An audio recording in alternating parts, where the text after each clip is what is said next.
कारकोट सर्प की यह कथा कहती है, कारकोटेश्वर महादेव की कथा कहती है कि 12 बेलपत्र, कितनी बेलपत्र? 12, 4 गड्डियां 3-3 बेलपत्र की बनी और 12 बेलपत्र। अशोक सुंदरी वाला जो स्थान होता है, सबको मालूम है ना अशोक सुंदरी का स्थान? अशोक सुंदरी वाला जो स्थान होता है वो 12 की 12 बेलपत्र की 4 जो गड्डियां हैं, वो गड्डियों को 4 बेलपत्र का जो क्रम है वो पूरी गड्डियों को, तीनों चारों को ले जाकर शंकर भगवान के उस सुंदर अशोक सुंदरी वाली जगह पर केवल महीने की, किसी भी महीने की 2 प्रदोष आप अपने हृदय से बाबा की अशोक सुंदर वाले स्थान पर समर्पित कर कर 1 लोटा जल शिव जी को उत्तर की ओर मुख कर कर समर्पित करें। कारकोटेश्वर महादेव का नाम लेकर समर्पित करिए। कैसी भी विषम परिस्थिति चल रही होगी उसका हल निकल ही जाएगा, उसका हल निकलेगा ही। गड्डियां बनाइए, बेलपत्र पर बेलपत्र रखकर 4-4 बेलपत्र की 3 गड्डियों का स्मरण कर कर बाबा के स्थान पर समर्पित कर कर बड़े दिल से बाबा को अपने हृदय की बात कहकर जल शिव जी को उत्तर की ओर मुख कर कर बैठ कर बाबा को जल समर्पित करें। कारकोटेश्वर महादेव अवंतिका खंड में, स्कंद महापुराण के अवंतिका खंड में कारकोटेश्वर महादेव का वर्णन किया गया है। कारकोटेश्वर ने विचार कर लिया कि मैं क्या करूं, मैं क्या दे सकता हूं, शिव को क्या समर्पित कर सकता हूं। कितनी भी विषम परिस्थिति हो, कितना भी तकलीफ की घड़ी चल रही हो, अशोक सुंदरी वाली स्थान पर अगर बेलपत्र के बाद 12 बेलपत्र समर्पित, और आप अलग अलग विभाजन कर कर नहीं भी चढ़ा सकते तो 12 एक साथ मिलाकर चढ़ा दो, पर चढ़ाओ और उत्तर की ओर मुख कर कर शिव को जल समर्पित करो। बाबा से कारकोटेश्वर महादेव का नाम लेकर दिल से प्रार्थना करो, मेरा देव अधिदेव महादेव सुनता जरूर है, सुनता, क्यों ना सुने। अगर विश्वास रखकर करा है एक पत्र तो हो जाए, साफ हो जाए।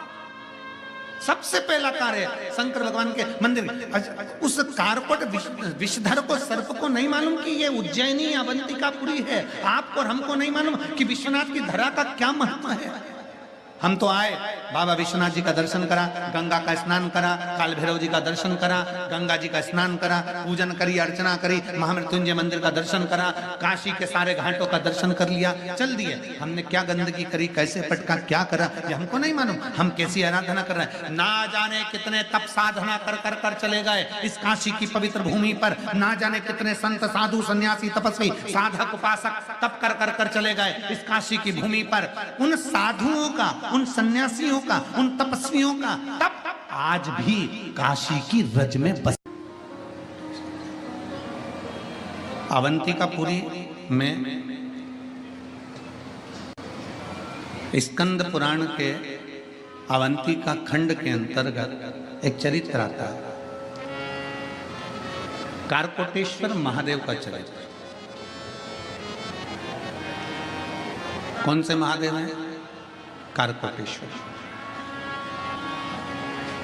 जो 84 महादेव हैं अवंतिकापुरी में, उज्जैनी में 84 महादेव में 10वें नंबर के महादेव आते हैं कारकोटेश्वर महादेव। हर सिद्धि माता के मंदिर के ही प्रांगण में कारकोटेश्वर महादेव है।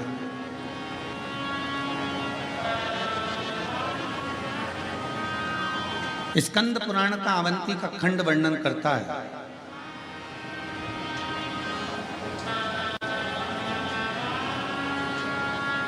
कद्रू और वीनता दोनों में विवाद हो गया और कद्रू ने अपने बेटों से कहा, अपने बच्चों से कहा, जो उसके सांप सर्प बच्चे थे, उन सांपों से कहा कि मेरा वीनता से झगड़ा हुआ और मैंने कह दिया है कि सूर्य नारायण भगवान के अश्व का जो घोड़ा लगा है, उसकी जो पूंछ लगी है वो पूंछ मैंने कह दी काली और वीनता कर रही है सफेद। अब मेरे जितने बच्चे हैं ये सब जाएं और सूर्य नारायण भगवान का जो अश्व है, अश्व का जो पूंछ है, उस पूंछ को सब सांप उससे लपट जाएं तो वो वीनता को काली दिखना चाहिए। शर्त मुझे जीतना चाहिए।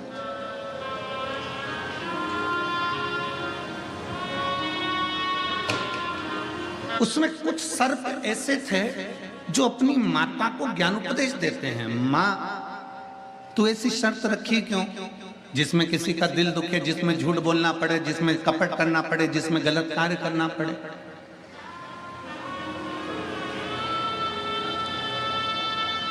शिव महापुराण की कथा मना नहीं है, पर इतना याद रखना कि तुम्हारे कमाने से किसी को कष्ट तो नहीं पहुंचा है, तुम्हारे घर में धन आने से तुमने किसी को बर्बाद तो नहीं कर दिया है, तुम्हारे घर में पैसा आने से तुमने किसी के साथ कोई गलत कृत्य तो नहीं कर दिया है। क्यों?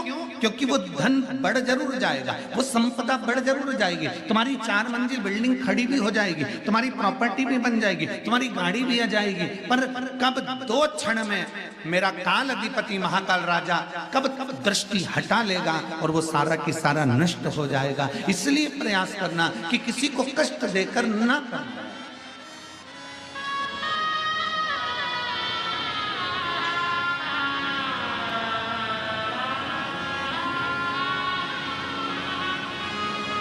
कमाओ, खूब कमाओ, मेहनत करो, खूब करो, मना नहीं।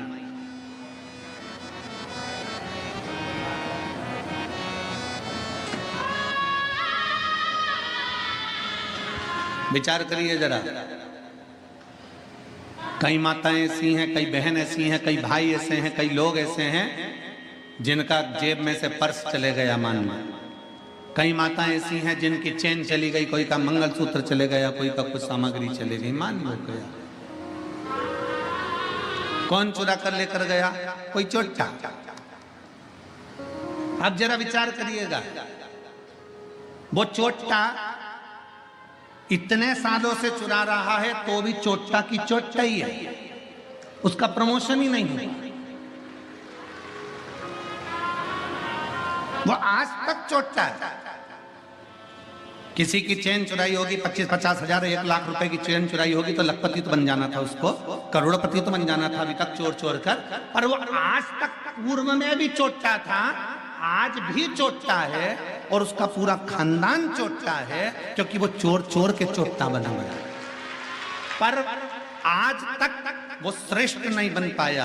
और जिसके गले की चली गई, जिसका जेब का चले गया, मेरे कुबेर भंडारी ने, मेरे विश्वनाथ ने, गया था 1 तोले का दिला दिया 3 तोले का। उस विश्वनाथ ने उस पर कृपा फिर कर। चोटे का प्रमोशन नहीं हुआ, चोटे का प्रमोशन नहीं हुआ। ऐसी विद्वत्ता रखना, भगवान शंकर को चंद्रमा की जरूरत नहीं है, चंद्रमा को शिव की जरूरत है। शिव को चंद्र की जरूरत नहीं, चंद्र को शिव की जरूरत है। शंकर भगवान को सांप की जरूरत नहीं, सांप को शिव की जरूरत है। शंकर भगवान को विष की जरूरत नहीं, विष को शिव की जरूरत है। शंकर भगवान को गंगा की जरूरत नहीं, गंगा को शंकर की जरूरत है। यहां शिव सबको चाहिए। अगर गंगा मैया कह दी भागीरथ बाबा से कोई मुझे झेलेगा, शंकर भगवान की जटा में भगवान शिव ने झेल लिया। विष कौन पिएगा? शंकर की शरण में चलो, शंकर झेल सकते हैं। सर्प कहता है मुझे कौन बचाएगा? शंकर की शरण में चलो। चंद्रमा को काया रोग हो गया, क्षय रोग हो गया, बीमार पड़ गया, शरीर गलने लगा, आखिरी में किसकी शरण जाए? तो नारद जी ने कह दिया शिव की आराधना कर। सोमनाथ में बैठकर शिवलिंग की आराधना करा। शंकर जी प्रसन्न होकर बोले क्या चाहता है? बस मेरी काया ठीक कर दी, मैं आपकी शरण। मेरे शंकर भगवान को, शंकर भगवान फिर निवेदन है, 1 लोटा जल आप शिव जी को दे रहे हो, यह मत समझना कि शंकर भगवान को तुम्हारे 1 लोटे जल की जरूरत है। जरूरत शंकर भगवान को नहीं है, उसके तो मस्तक पे गंगा बैठी है 24 घंटे। जब खटका चालू करेगा पानी नीचे आ जाएगा। तुम्हारे एक लोटे जल की जरूरत शंकर भगवान को नहीं, तुम्हें एक लोटे जल की जरूरत है कि शिव को चढ़ाएंगे तो शंकर हमारे ऊपर कृपा की दृष्टि कर देगा, हम उसकी शरणागति ग्रहण करेंगे।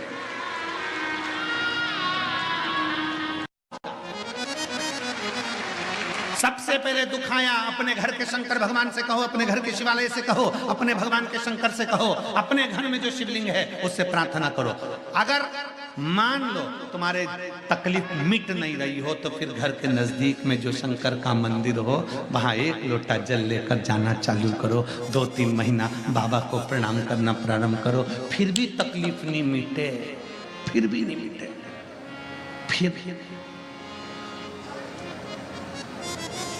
फिर आ जाओ विश्वनाथ जी के पास, बड़े हॉस्पिटल विश्वनाथ जी। फिर तकलीफ ना मिटे तो या तो विश्वनाथ बाबा के पावन चरणों में आ जाओ या सीहोर के कुबेरेश्वर धाम आ जाओ। अब बाबा से कहने आई हूं बहुत थक, उनकी भी परिक्रमा, फिर कांतानाथ जी की परिक्रमा, फिर मेरे काशी विश्वनाथ जिस माँ गंगा के तट पर बैठे हैं उस पवित्र घाट पर ऐरावत हाथी ने आकर पंचकोसी यात्रा करना प्रारंभ करी। मेरे विश्वनाथ की पंचकोसी आकर खड़ी हो जाती है। शिव पंचायत में जैसी कोई बात सामने लाकर रख दी जाती है, मात्र कुछ ही क्षण में शंकर भगवान की पंचायत उसको समाप्त कर देती है और कार्य सफल कर देती है। शिव पंचायत का बल बड़ा प्रबल। शिव पंचायत का पूजन कर कर एक कलश में जल भरकर पुष्य नक्षत्र में, और वो भी गुरु पुष्य में, ब्रह्म मुहूर्त में कलश में जल भरकर 5 बेलपत्री शिव, गणेश, दुर्गा, सूर्य नारायण और विष्णु भगवान, इन 5 के नाम से जब हम कलश के अंदर डाल देते हैं और डालने के बाद में गुरु पुष्य के ब्रह्म मुहूर्त में सुबह 4 बजे के करीब में हम जहां हमारा मन पड़े वहां पर अगर बोर लगवा देते हैं तो पानी तो निकलना ही होता है। ऐसा हो ही नहीं सकता कि जल ना निकले, जल निकलेगा ही। बस जो 5 देव के नाम से अपने 5 बेलपत्री जल के पात्र में रखी, वो कलश जहां बोरिंग हो रहा है उस स्थान पर रखा होना चाहिए। जहां बोरिंग हो रहा है उसके पास में रखा होना चाहिए। कब तक? जब तक वो जल ना निकले, और निकलेगा पर ब्रह्म मुहूर्त में ही, गुरु पुष्य के दिन उसका जल खनन होना चाहिए। महाराज भूमि में से जल के लिए प्रयास होना चाहिए। पंचदेव फिर ध्यान दे लेना। 5 देव कौन से? शिव पंचायत के, क्योंकि देवता होने भी जब यज्ञ के लिए जाते हैं, देवता जब अनुष्ठान के लिए जाते हैं, देवता जब युद्ध के लिए जाते हैं, देवता जब किसी कार्य के लिए जाते हैं, और जब कार्य के लिए पहुंचते हैं, जब देवता कार्य के लिए जा रहे हैं और लगता है कि यह कार्य पूर्ण नहीं होगा, यह कार्य सफल नहीं हो पाएगा, हम जिस कार्य के लिए निकले हैं इस कार्य में कहीं ना कहीं अड़चन उत्पन्न होने वाली होती है, तो सारे देवता उठकर भगवान शंकर के पास जाते हैं और शिव की पंचायत को लगाते हैं। शिव पंचायत में जैसे ही कोई बात सम्मुख में आकर खड़ी हो जाती है, शिव पंचायत में जैसे ही कोई बात सामने लाकर रख दी जाती है, मात्र कुछ ही क्षण में शंकर भगवान की कथा कहती है उसको तैरना नहीं आता इसलिए मरता है। पानी में गिरने से कोई नहीं मरता,